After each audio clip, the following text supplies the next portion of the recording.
The shattered wine glass at my feet mirrored my fractured world. I stood frozen in the doorway of our bedroom, my eyes fixed on the tangled sheets and intertwined bodies of my husband Jason and my younger sister Mia. "Lila!" Jason bolted upright, his face a mask of shock and guilt. "This isn't, we—" Mia scrambled to cover herself, her eyes darting between Jason and me. "Sis, I can explain." "Don't." My voice was ice. "Don't you dare call me that." I turned on my heel, my mind reeling as I stumbled down the stairs. The sound of frantic footsteps and hushed arguing followed me.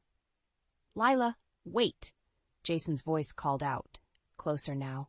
"Please, let's talk about this." I whirled around at the bottom of the stairs, my anger finally finding its voice. "Talk? You want to talk now? After I catch you in bed with my sister?" Jason reached for me, but I jerked away. "Don't touch me," I hissed. "Mom?" My daughter Alice's concerned voice came from the living room. "What's going on?" I looked at my beautiful, perceptive 17-year-old, her brow furrowed with worry. How could I shield her from this mess? "Nothing, sweetie," I lied, my voice trembling. "Just a misunderstanding." "Bullshit," Alice said, her eyes narrowing as she took in the scene, me, shaking with rage, and her father wearing nothing but hastily donned sweatpants. Mia chose that moment to appear, wrapped in Jason's robe. Alice's eyes widened in understanding, that then hardened with disgust. "How could you?" She spat at her father and aunt. Jason ran a hand through his disheveled hair. "Alice, honey, it's complicated." "No, it's not," I cut in, finding strength in my daughter's presence. "It's actually very simple. Your father and your aunt betrayed us both." Mia stepped forward, her eyes pleading. "Lila, please, we never meant for this to happen. It just did." I laughed bitterly. "Things don't just happen, Mia. You make choices, and you two made the choice to destroy our family." "That's not fair," Jason protested weakly. "Fair?" I advanced on him, my voice rising. "You want to talk about fair? Was it fair when you promised to love and cherish me till death do us part? Was it fair when you welcomed my sister into our home, knowing full well what you were doing behind my back?" Alice moved to stand beside me, her hand finding mine and squeezing it tight. "Mom's right," she said, her voice steady. "You don't get to play the victim here, Dad." Jason's face crumpled. "I'm sorry. I'm so sorry." But his words were hollow, and we all knew it. 23 years of marriage, and this was what it had come to. Apologies that meant nothing, and a family torn apart by betrayal. "I want you both out," I said, my voice low and dangerous. "Now." "Lila, please," Mia begged. "Where am I supposed to go?" "That's not my problem anymore," I replied coldly. "You should have thought about that before you climbed into bed with my husband." Jason reached for me again, his eyes desperate. "Lila, we can work through this. We can go to counseling. We can—" "There is no we anymore, Jason," I cut him off. "Get out of my house." As Jason and Mia retreated upstairs to gather their things, I sank onto the couch, the weight of what had just happened finally hitting me. Alice sat beside me, her arm around my shoulders. "What are we going to do now, Mom?" she asked softly. I took a deep breath, trying to steady myself. "I don't know, sweetheart, but we'll figure it out together." As I heard Jason and Mia's footsteps on the stairs, a cold determination settled over me. They thought they could walk all over me, destroy everything I held dear. But they had no idea what I was capable of. This wasn't over, not by a long shot. I stood up, straightening my spine. "Alice, call Aunt Brenda. Tell her we need her help." My daughter nodded, a glimmer of understanding in her eyes. As she reached for her phone, I steeled myself for the confrontation to come. Jason and Mia had made their choices. Now it was time for me to make mine. I clutched the faded photograph, my fingers tracing the outlines of our younger selves. Jason and I, barely in our 20s, grinning at the camera with our whole lives ahead of us. How did we end up here? "Mom?" Alice's voice snapped me back to reality. "Aunt Brenda's here." I tucked the photo away and headed downstairs, where my best friend waited with open arms. "Oh, honey," Brenda said, enveloping me in a hug. "I came as soon as Alice called. What happened?" I took a shaky breath.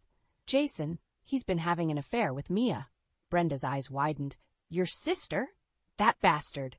"I caught them together," I said, the words still bitter on my tongue, "in our bed." "Jesus," Brenda muttered. "Where are they now?" "I kicked them out," I replied, a hint of pride creeping into my voice. Brenda squeezed my hand. "Good for you. Now, what's the plan?" I hesitated. I don't know. Everything's happening so fast. Well, first things first, Brenda said decisively. We need to protect your assets. Have you checked your accounts? The thought hadn't even occurred to me. I rushed to my laptop, logging into our joint account. My heart sank as I stared at the screen. It's empty, I whispered. He cleaned it out, Alice gasped. Dad wouldn't do that, would he? But the evidence was right there in black and white. Our savings, gone.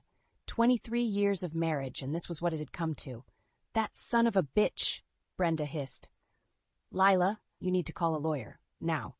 As if on cue, my phone buzzed. Jason's name flashed on the screen. I answered, my voice cold. What do you want? Lila, please, he begged. Can we talk? I made a mistake. A mistake? I cut him off. Is that what you call emptying our bank account? There was a pause. I panicked. I thought you might try to take everything. I laughed bitterly. So you decided to beat me to it? How noble of you, Jason. It's not like that, he protested. I love you, Lila. We can work this out. Love? The word tasted like ash in my mouth. If this is your idea of love, I want no part of it. I hung up, my hand shaking. Brenda and Alice watched me, concern etched on their faces. He says he loves me, I said, my voice hollow. After everything he's done. Brenda snorted. Men, they think I love you is some magic phrase that fixes everything. Alice sat beside me, her young face serious. Mom, what are we going to do about money? Reality crashed down on me. With our savings gone and my part-time job at the library, how would we manage? We'll figure it out, I said, trying to sound more confident than I felt. I'll pick up extra shifts, maybe look for a better-paying job. I can get a job, too, Alice offered, to help out. My heart swelled with love for my daughter. No, sweetheart, you focus on school. I'll handle this. Brenda cleared her throat. Actually, I might have a solution. My company's looking for a new office manager. The pay's good, and I could put in a good word for you. Hope flickered in my chest. Really? Brenda, that would be amazing. It's the least I can do, she said, squeezing my hand. We'll get through this together. As we started discussing the details, my phone buzzed again. This time it was Mia. Lila, please, she sobbed. I'm so sorry. Can we talk? I stared at the phone, torn between anger and the instinct to comfort my little sister. But the image of her in bed with Jason flashed through my mind, and I made my decision. There's nothing to talk about, I said coldly, and hung up. I turned back to Brenda and Alice, my resolve strengthening. Okay, I said, squaring my shoulders. Let's figure out our next move. As we huddled around the kitchen table plotting our strategy, I felt a spark of something I hadn't experienced in years. Hope. Jason and Mia might have betrayed me, but I wasn't alone. And I was far from defeated. Little did they know, this was just the beginning. They'd soon learn that hell hath no fury like a woman scorned, especially when that woman has a brilliant daughter and a fiercely loyal best friend by her side. The interview at Brenda's company went better than I dared hope. As I walked out of the office building, a weight lifted off my shoulders. For the first time in days, I felt a glimmer of optimism. My phone buzzed. Alice's name flashed on the screen. Mom, you need to come home. Now. Her voice was tight with tension. What's wrong? I asked, my heart racing. It's Dad and Aunt Mia. They're here. I clenched my fist. I'm on my way. The drive home was a blur.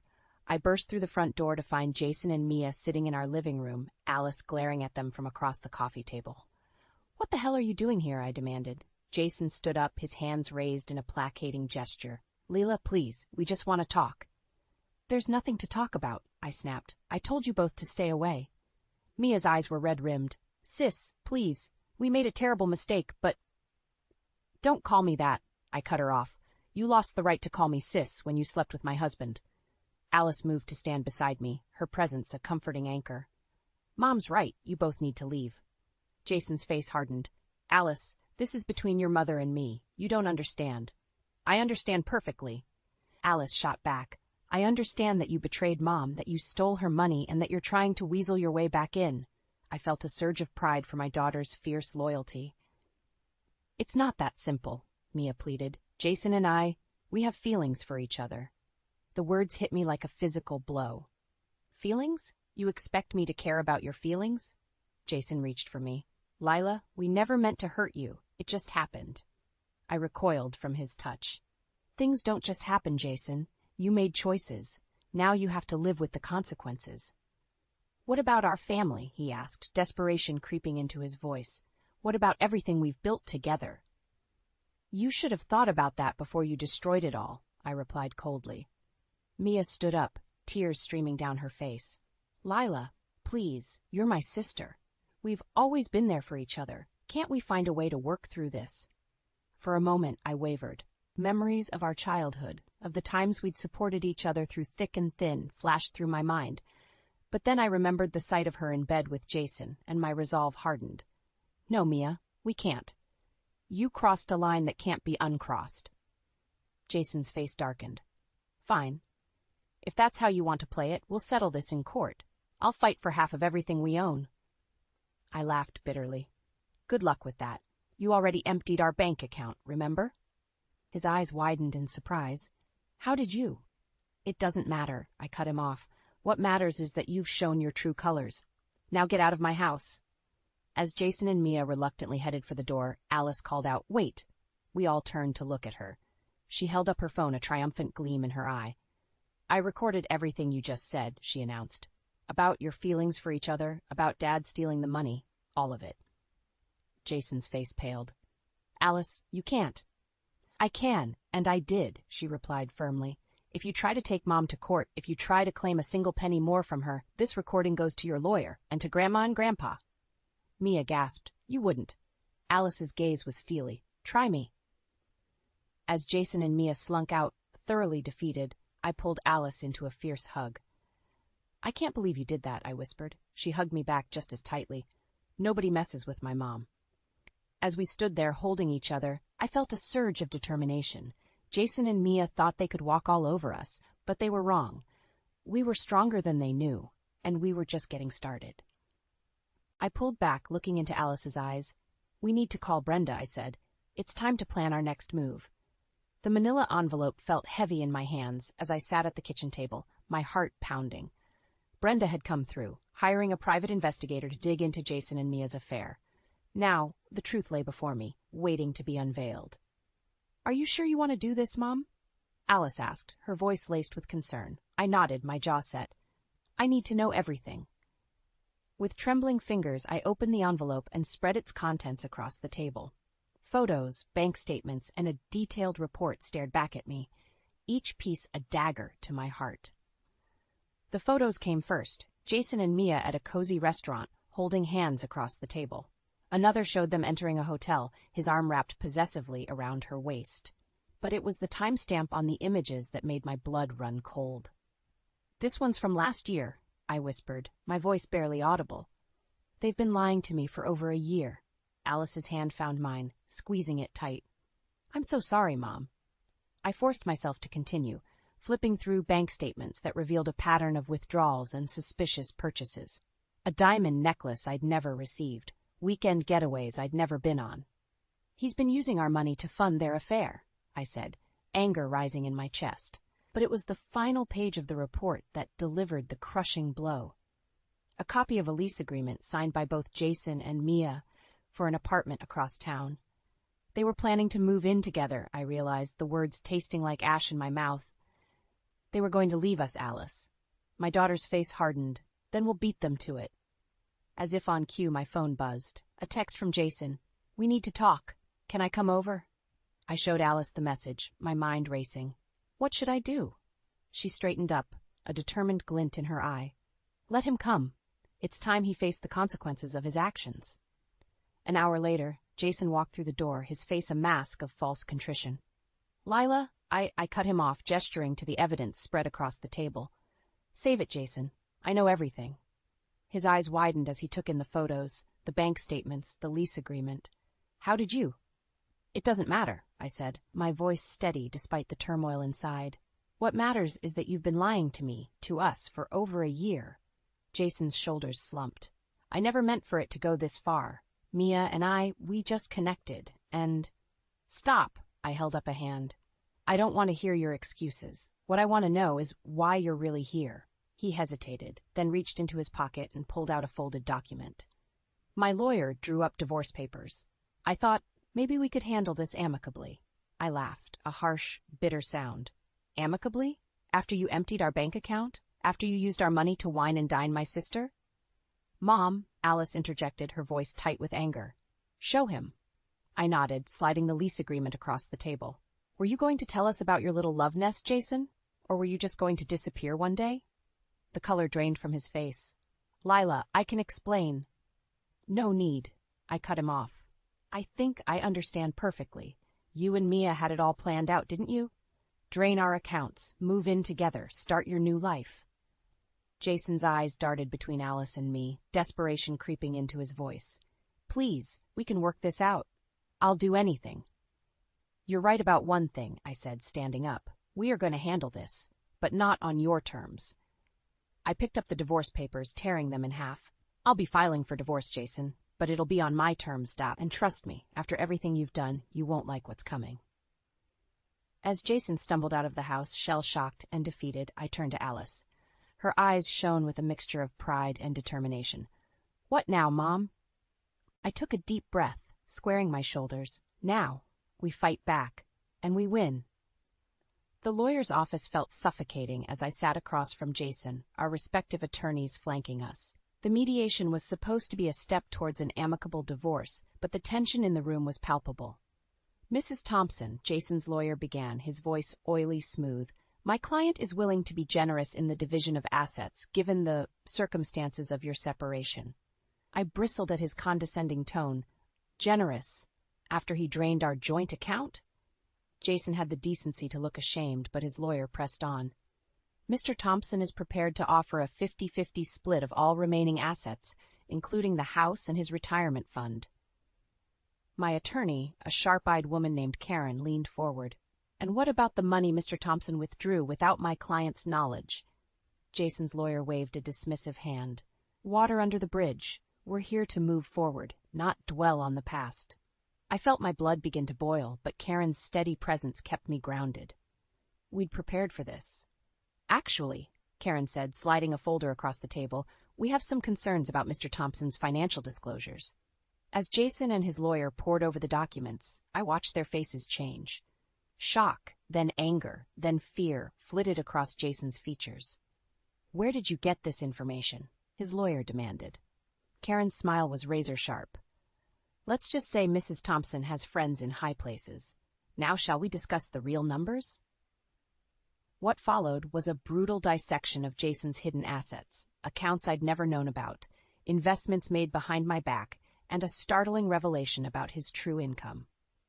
You've been hiding money for years, I said, my voice barely above a whisper. All those times you said we couldn't afford things for Alice, for our future. Jason couldn't meet my eyes. Leela, I can explain. Save it, I snapped. I think you've done enough talking. As the meeting dragged on, the full extent of Jason's deception became clear. He'd been squirreling away money for years, building a nest egg I'd known nothing about, and now he wanted to claim half of our visible assets on top of it all. This changes everything, Karen said as we left the office. With this evidence, we can push for a much more favorable settlement. I nodded, my mind reeling. What's our next move? We go on the offensive, she replied. File for divorce immediately, citing financial infidelity along with the affair. We'll freeze all assets and demand a full accounting. As I drove home, my emotions warred within me. Anger at Jason's betrayal, fear for our financial future, and a growing determination to come out on top. Alice was waiting when I arrived, her face anxious. How did it go? I sank onto the couch, suddenly exhausted. Your father's been lying about more than just the affair. He's hidden money from us for years. Her eyes widened. What are we going to do? Fight, I said, my resolve strengthening. We're going to fight with everything we've got. Just then, my phone buzzed. A text from Mia. Please, can we talk? There's something you need to know. I stared at the message, torn between curiosity and lingering anger. What more could she possibly have to say? Mom? Alice's voice pulled me back. What is it? I showed her the text, watching as her brow furrowed. Are you going to meet her? I hesitated, weighing my options. On one hand, Mia had betrayed me in the worst possible way. On the other, if she had information that could help our case against Jason, I think I have to, I said finally. But I'm not going alone. Will you come with me? Alice nodded, her jaw set in determination. Of course, we're in this together. As we prepared to face Mia, I felt a strange mix of dread and anticipation. Whatever she had to say, I knew it would change everything. But for better or worse, I was ready. Jason and Mia had underestimated me for the last time. Now it was my turn to show them what I was truly capable of. The cafe bustled around us, but I barely noticed the noise. My eyes were fixed on Mia, who sat across from me, fidgeting with her coffee cup. Alice sat beside me, a silent pillar of support. "I'm glad you came," Mia said, her voice barely above a whisper. "There's something you need to know about Jason." I steeled myself. "What is it?" Mia took a deep breath. "He's been embezzling from his company. That's where all the extra money has been coming from." The world seemed to tilt on its axis. "What? How do you know this?" "He told me," Mia admitted, shame coloring her cheeks. "He said it was to build a better life for us. But Lila, I think he's in deep trouble. The company's starting to investigate." My mind raced. This changed everything, not just for our divorce, but for Jason's entire future. And by extension, Alice's. "Why are you telling me this now?" I demanded, Mia's eyes filled with tears. "Because I realized what a horrible mistake I've made. Jason, he's not the man I thought he was, and I've ruined everything for a lie." Part of me wanted to reach out to comfort my little sister, but the wound was still too raw. "You're right," I said coldly. "You have ruined everything, but thank you for telling me." As we left the cafe, Alice grabbed my arm. "Mom, what are we going to do?" I squared my shoulders. "We're going to see Brenda. Now." An hour later, we sat in Brenda's living room, laying out everything we'd learned. Her face grew grimmer with each revelation. "Lila, honey, this is serious," she said. "If Jason goes down for embezzlement, it could affect you and Alice too. They might try to seize assets, even if they're in your name." Panic clawed at my throat. "What can we do?" Brenda leaned forward, her eyes intense. "I have a friend in the DA's office. If we move fast, we might be able to get ahead of this. But Lila, it means turning Jason in." The weight of the decision pressed down on me. Turn in my husband, the father of my child? But if I didn't, we could lose everything. "Mom," Alice said softly, "I think we have to do it. Dad made his choices.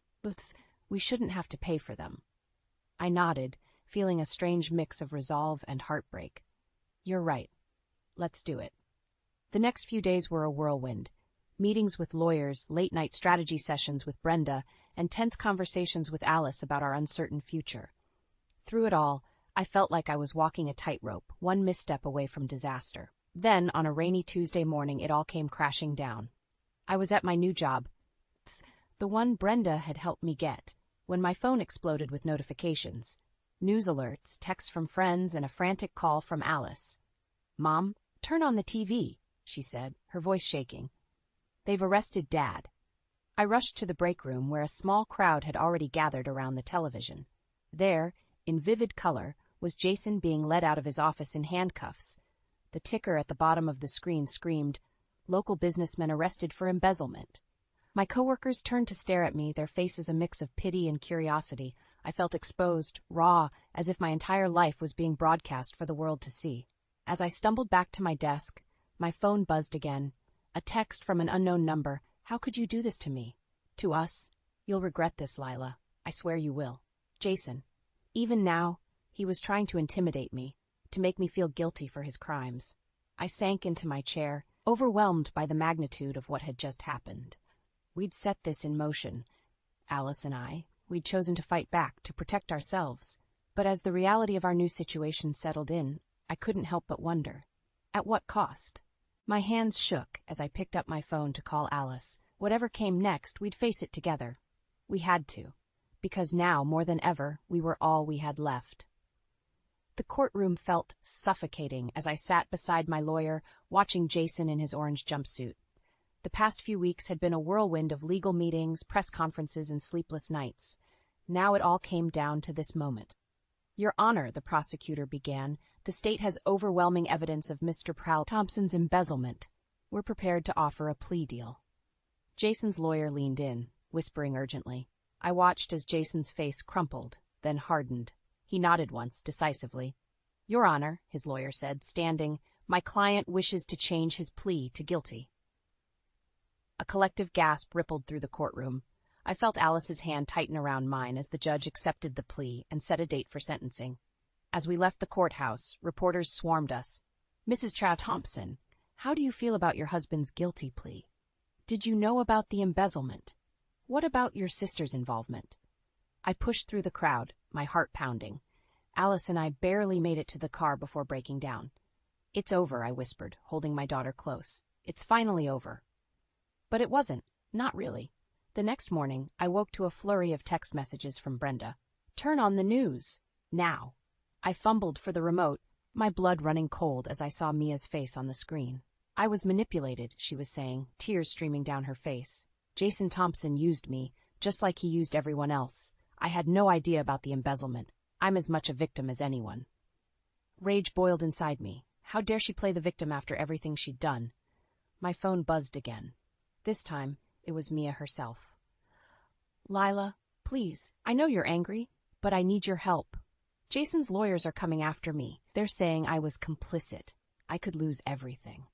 I stared at the message, torn between lingering anger and a lifetime of sisterly instinct. Before I could respond, another crisis hit. An email from my bank. Urgent notice, account frozen. Panic clawed at my throat as I called the bank. I'm sorry, Mrs. Thompson, the manager said, his voice tinged with pity. It's a court order. All assets connected to your husband are being investigated. I hung up, my mind reeling. Our savings, our future, all of it was in jeopardy. Alice found me an hour later, still staring blankly at my phone. Mom, what's wrong? I looked up at my daughter, so strong, so resilient. How could I tell her that we might lose everything? Our accounts are frozen, I said, my voice barely above a whisper. And Aunt Mia, she's trying to play the victim. Alice's face hardened. We can't let her get away with that. We have proof of her involvement, right? I nodded slowly. But if we use it, it could make things worse for us financially. The courts might see it as us hiding evidence. So what do we do? Alice asked, her voice small. Before I could answer, my phone rang. Jason's lawyer. Mrs. Thompson, he said, his voice oily smooth. My client would like to speak with you. He says he has a proposition that could solve all your problems. I felt a chill run down my spine. What kind of proposition? One that could clear your accounts, keep you out of the investigation, and ensure a comfortable future for you and your daughter. All he asks is that you stand by him publicly. Paint a picture of a loving, supportive wife who knew nothing of his misdeeds. The offer dangled before me, tempting in its simplicity. With one public statement, I could secure our future. But at what cost? I'll think about it, I said, my voice trembling. As I hung up, I caught sight of my reflection in the mirror. The woman staring back at me looked tired, beaten down.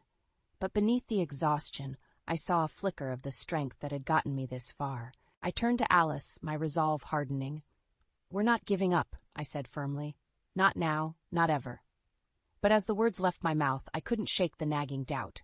In the face of financial ruin, betrayal from all sides, and a future more uncertain than ever, had I finally reached my breaking point? Or would this be the moment that defined who I truly was? The visiting room at the prison felt cold and sterile as I sat across from Jason, his orange jumpsuit a stark reminder of how far we'd fallen. His eyes, once so familiar, now seemed like those of a stranger. Lila, he began, his voice hoarse. Thank you for coming.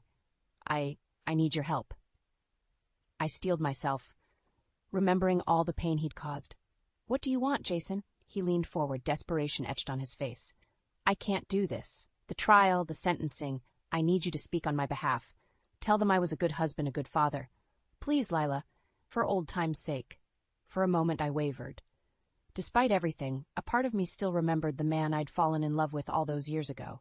But then I thought of Alice, of the life we were rebuilding, and my resolve hardened. No, Jason, I said firmly. I won't lie for you, not anymore. His face darkened. You owe me, Lila. After all we've been through. I don't owe you anything, I cut him off. You made your choices. Now you have to live with them. As I stood to leave, Jason grabbed my arm. If you walk away now, you'll regret it. I'll make sure of it. I jerked away, my heart pounding. Goodbye, Jason. Outside, I found Alice waiting, her face anxious. How did it go? I took a deep breath. It's over. Really over. As we drove home, my phone buzzed with a text from Mia. I'm sorry for everything. Can we talk? I showed Alice the message, torn between lingering anger and the pull of family ties. It's your decision, Mom, Alice said softly. But remember, we're stronger together. Her words echoed in my mind as we pulled into our driveway. To my surprise, Brenda was waiting on the porch, a determined look on her face. "I've got news," she said as we approached. Big news. Inside, Brenda laid out a stack of documents. "Remember that friend I have in the DA's office? Well, she did some digging. Turns out Jason had a secret account we didn't know about. And guess whose name is on it?" My heart skipped a beat. "Mia's?" Brenda nodded. "They were in it together, Lila. All of it." The revelation hit me like a physical blow. My sister, my own flesh and blood, had been complicit in Jason's crimes all along.